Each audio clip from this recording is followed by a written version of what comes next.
Okay, welcome back. We're now back. I'm your professor, Mr. Boone, and we're looking at doing a last section in Chapter 8. That will be the Section 8.8, of course, solving radical equations. And so how do you solve this when you have radicals? Well, here's the general way of doing it. We're going to get the radical isolated, get it all by itself. And then if it's a square root, we're going to square both sides. If it's a cube root, we're going to cube both sides. And then solve like we normally do. Okay, so let's look at some examples. All right, so once again, get the radical by itself. So let's subtract the 5. So we're going to get the square root of x plus 1.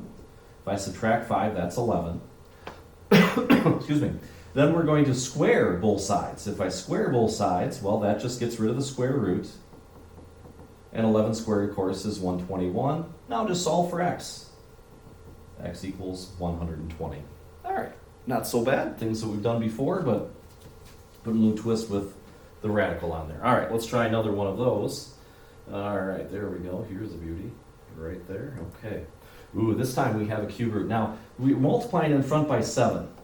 So let's take the square root, or I'm sorry, let's divide by 7.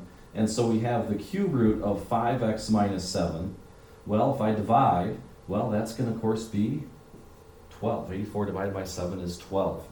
All right, well, now what we're going to do is we're going to cube both sides. Well, when you cube this, you get rid of that, you get 5x minus 7, and let's see, 12 cubed, well, let's see, that would be 144 times 12. I better do this in my head real quick.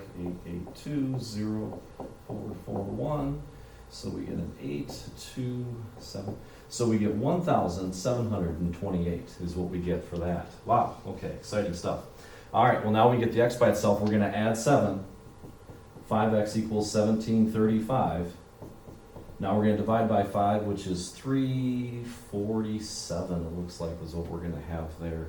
All right, so there's our final answer. Wow, that was a little tougher one. Most of the ones you'll get won't have quite such large numbers, but done in a similar fashion. So, all right, here we go. We have another one here. Now this case, yeah, we're going to divide by 6. So we get the square root of x plus 10 equals 7. Square both sides. X plus 10 is equal to 49, so x is equal to 39. So remember, always get the radical by itself, whether it's a square root or a cube root. Then either square it if it's square root, cube it if it's cube root, and then solve. Yeah, kind of a nice way of solving radical equations there. All right, let's try one where we get radicals on both sides. All right, something like this. Let's do that. Now, in this case, you might say, well, how do you get a radical by itself if you have two of them? Well, you don't. So you square everything.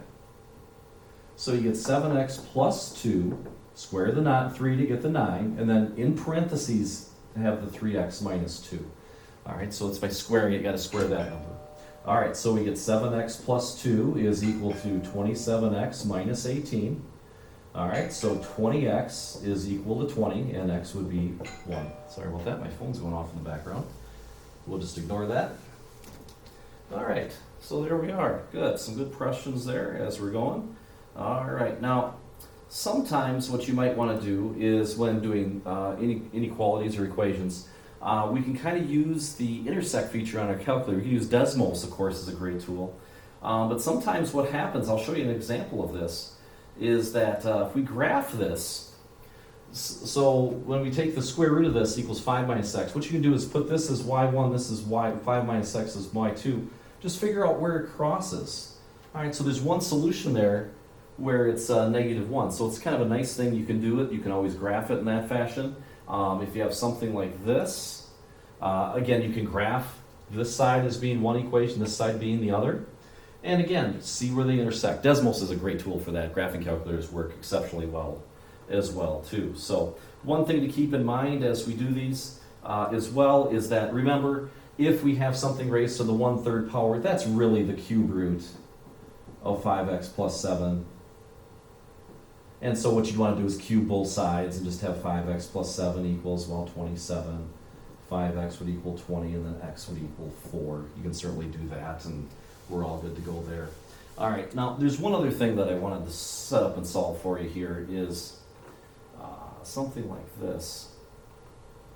All right, so how would you solve this? Well, again, get rid of the plus 3, so we'd have the square root of 2x minus 6 when is that less than or equal to, again, if we minus 3 there, we'd have 6 is what we would have there.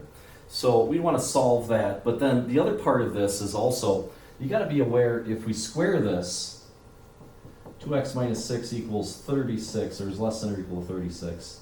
So 2x is less than or equal to 42, in which case x would be less than or equal to 21. But there's also a barrier on the other side. Remember that anything under the radical can't be negative. So we know that 2x minus 6 also has to be greater than or equal to 0. So there's kind of a bottom end part of this as well. So we know that 2x would have to be greater than or equal to 6. In other words, x would have to be greater than 3. So really our answer on this is that x needs to be in between 3.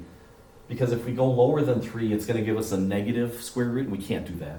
And then, of course, up here, we have the upper limit here on 21. So be a little careful on that. We got to make sure that we're looking at both ends of that inequality. All right. Well, good luck to you. Chapter 8.8. Go through that worksheet, check it, and then we're all set to go for the 8B quiz, which is set up online, and that should be available midweek. And we want you to make sure you get that done at the end of the week. Again, we always want you to make sure that you're passing those quizzes. If you don't, we'll let you know. We'll give you a retry. And that's our expectation, again, on quizzes, is to make sure that you are passing those. Okay, you need to pass every quiz that we have in order to receive your passing credit for Algebra 2A second semester. All right? Once again, always email me if there's any questions. Until next time, I'm Mr. Boone.